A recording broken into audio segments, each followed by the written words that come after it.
Can you tell a man's intentions by the car he drives? Research has shown that you can. Wisanow's Geraldine and Raewyn Hamilton are here to talk about it. Sounds riveting, ladies. What did this research show?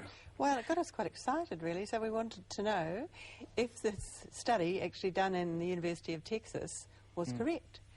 And So it was done in Texas? It was done What were their findings? Their findings were that hot cars equal sex in a dating situation. Short term. Yeah, short term. Not commitment, Okay. short term dating. But, so what we wanted to sort of find out, I mean, it's the mating signals that a man is trying to portray on a dating scene that will determine, because women pick up signals beautifully. So basically, flashy cars equal short-term relationships, safe cars equal long-term relationships. That's fascinating.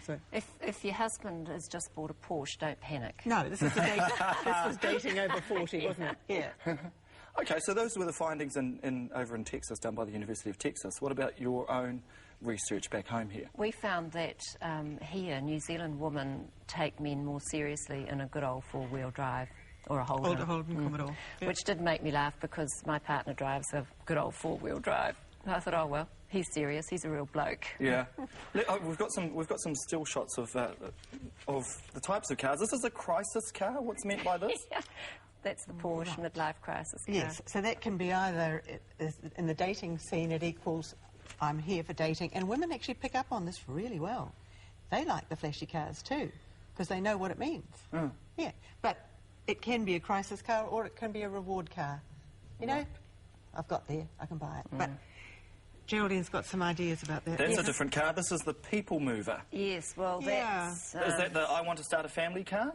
I think so. That's a more serious Let's all go away for the weekend with our friends. Yeah. And the blended family.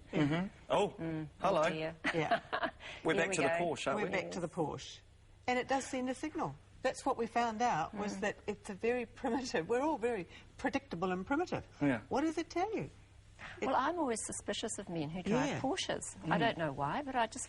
I mean, if I was driving that would signal I've got funds. You know, Yes. you know, I've Is got that all? quite a few funds. As opposed to this, which is the good old... Is that a Honda Civic?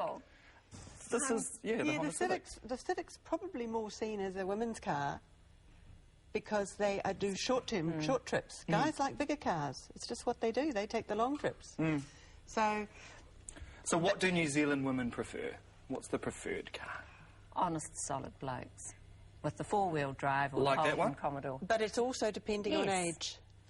Because what you want in a car in your 20s is very different from what you want in your 30s and very different from what you want in your 40s. Right. In your 40s, you're looking for someone to actually make you laugh, have fun.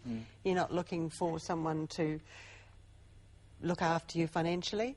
It doesn't matter if they're not the same financial stability as Look, I'll never forget when I was single in my mid-20s and I met a man who happened to be I think he was an amateur racing car driver. And the first time he took me out, I could hardly get down into the car. No, I got into it all right, but then I had a few drinks and I struggled in my high heels to get out of it because it was so low to the ground.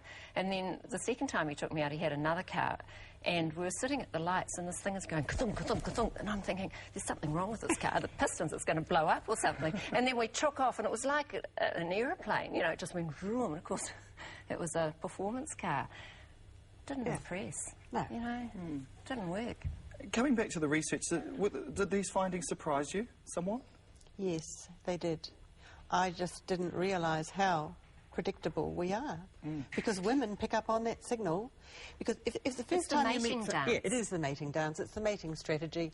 What are you telling someone? You've got 5 minutes to impress, or 1 minute to make an impression. You know, it's the old geese flapping their big wings, you know, sort of circling round each other. You know how they do on the nature programs. Well, ladies, it's riveting stuff, so thank you for sharing it with us this morning. You. And we look forward to catching up with you again soon. Thank you. Thank you. Now, over the past 2 weeks, we've had an amazing...